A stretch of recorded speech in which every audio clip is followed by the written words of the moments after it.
I was laying some static grass on my model railway recently, and it got me thinking, how does it work? What makes the grass stand on end?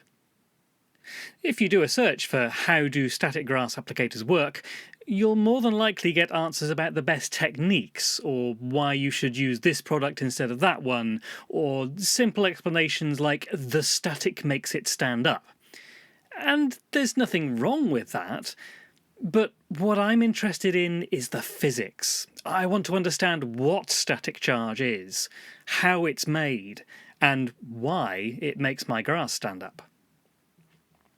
So this video is going to be something a little different to my normal model railway progress updates. Today I'm going to try to explain static grass from a scientific perspective.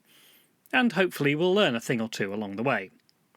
So grab a cup of tea, sit tight, and let's explore the science of static grass. First of all, a quick disclaimer. I'm not a scientist, but I do enjoy learning about it. So what I present to you today will hopefully be right, but it's always possible that I'm wrong, in which case feel free to leave a comment below with a correction. We're all learning here after all. A secondary disclaimer comes in the form of a quote often attributed to Yogi Berra. In theory, theory and practice are the same. In practice, they are not. So while I hope to keep things scientific, it's always possible that your personal experience is different, and that's fine. Sometimes trying to explain the science of something doesn't adequately express the full detail of reality. That doesn't mean that the science is wrong, although it might mean that it's incomplete. With that out of the way, let's get into it. The format I'll be following is to present a series of statements, which I hope to be scientifically sound, and I'll illustrate them with some examples as we go along. And remember that this is all to do with the principles, rather than looking at particular brands or products. By the end, we should have a more complete picture of what's going on. 1. Static charge is an imbalance of electrons. Yep, we're starting small. Atoms are made up of electrons, which are negatively charged, and protons, which are positively charged, plus a few other bits and pieces that we'll ignore for the purposes of this video.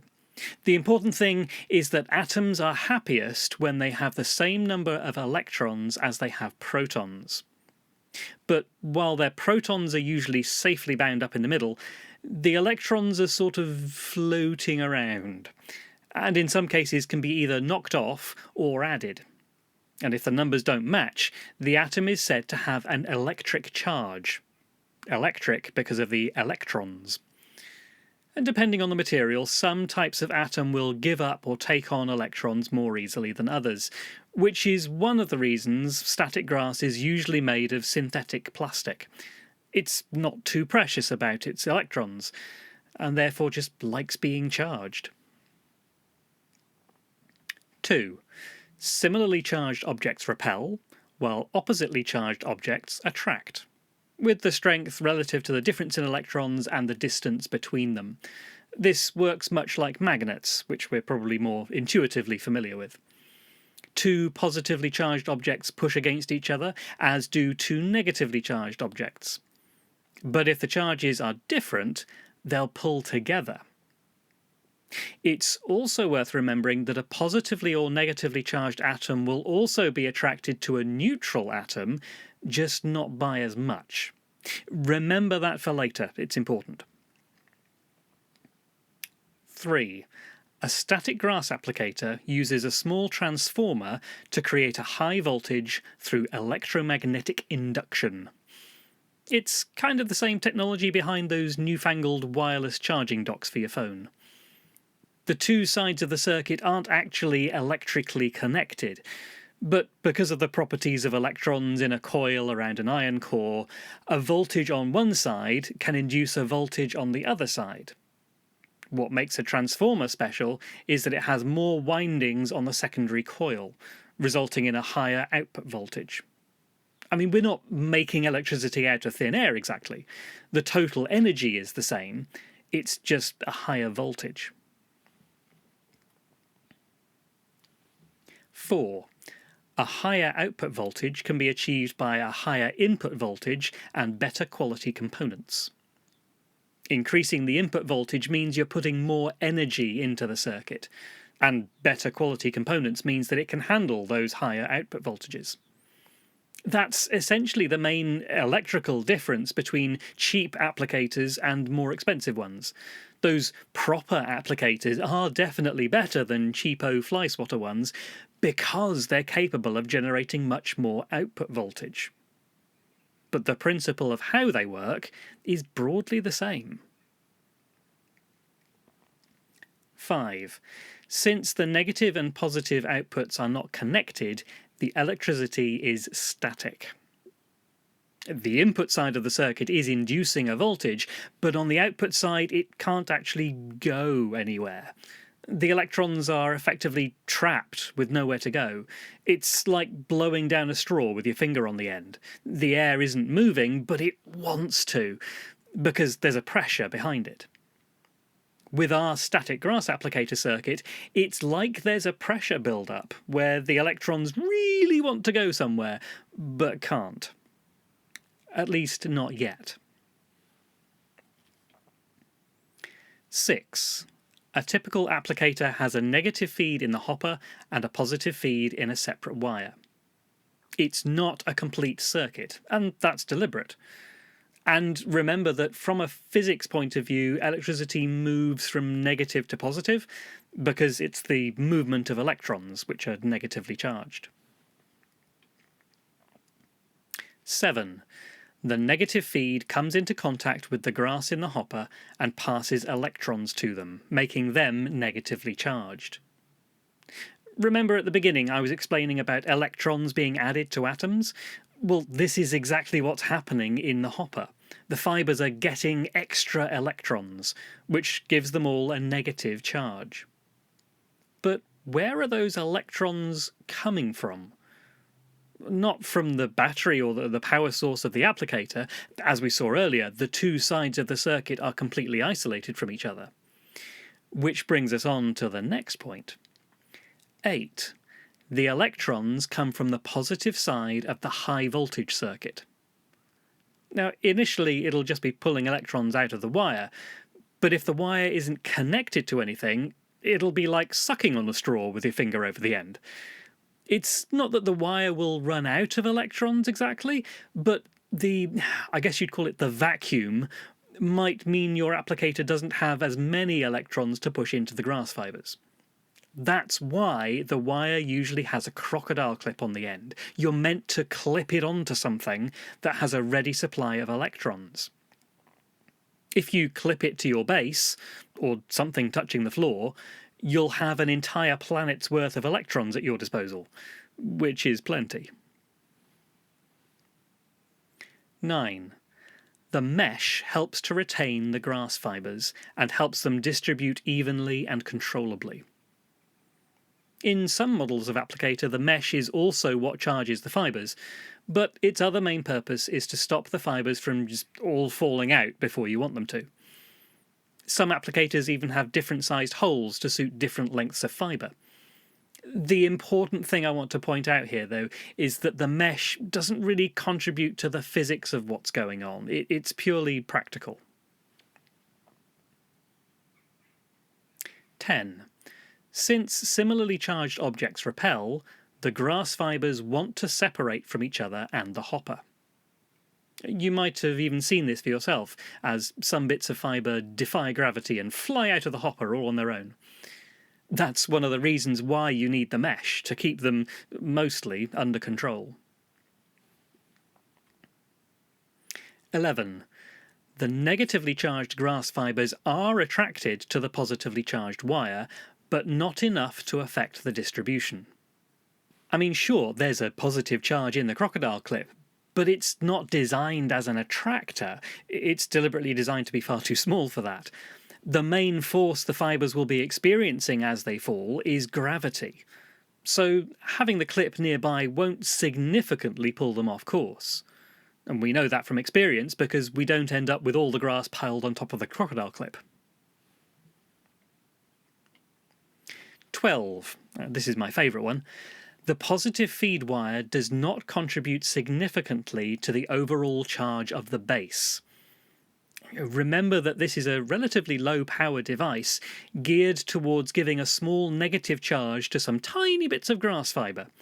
It definitely does not have the power to positively charge your layout. So you can clip your positive wire to your base, and that's probably a good idea, but it won't make the base any more positively charged, because the base is huge and likely in contact with the ground, so any electrons you do manage to pull out of it will be immediately replaced. Incidentally, that wire is often referred to as the earth wire, which hints at its purpose. It connects the positive side of the output circuit to the earth. And even the most powerful applicator doesn't have enough oomph to positively charge an entire planet. 13. Charged fibres keep their charge as they fall. After all, there's nowhere for those extra electrons to go. The distance between the applicator and the base doesn't really matter from a physics point of view. It's just practically easier to be precise if you keep it close. 14. This is where the magic happens. When the grass fibres come into contact with the base surface, the excess electrons will be absorbed by the overwhelmingly neutral object, rendering the grass fibres electrically neutral. Remember, right back at the beginning, I said that a positively or negatively charged object will be attracted to a neutral object too? Well, that's exactly what we've got here. A negatively charged grass fibre, full of electrons, and a neutral base. Just before a fibre makes contact, the bottommost tip of it will be attracted downwards with more force than the top, because remember that the attraction is relative to the distance between them. And as long as there's enough charge in the fibre, that's enough to pull it into a vertical orientation. Incidentally, that's why you need a beefier applicator for longer strands of grass. It just takes more static charge to turn around a larger object. Once it makes contact, all those electrons can earth themselves, and the glue should then hold the fibre in place. In the grand scheme of things, your base isn't going to gain enough electrons to affect its overall charge, even after laying a whole field of static grass. So by the end, everything will be effectively reset, and there won't be any static charge left. All the electrons are happy. 15. Neutral grass fibres will be attracted to an active positive or negative feed. And you might have seen this yourself if you hold the earth wire or the hopper over a pile of grass. It'll attract them upwards. And that's a handy trick to check whether your applicator is actually working. Just place it over a pile of static grass and see if they interact. 16. Once turned off, the applicator hopper slowly discharges itself. There's usually some circuitry inside to do that. You can sometimes speed up that process by touching the positive wire to the negative part of the applicator, which will result in a small spark as all that static electricity momentarily becomes unstatic. It's effectively a short circuit. Though, of course, that only works on applicators where the mesh is part of the output circuit. It's best to follow the manufacturer's advice on whether you should do that with your applicator. So, that's the science behind static grass. I hope you learned something from that. I know I did.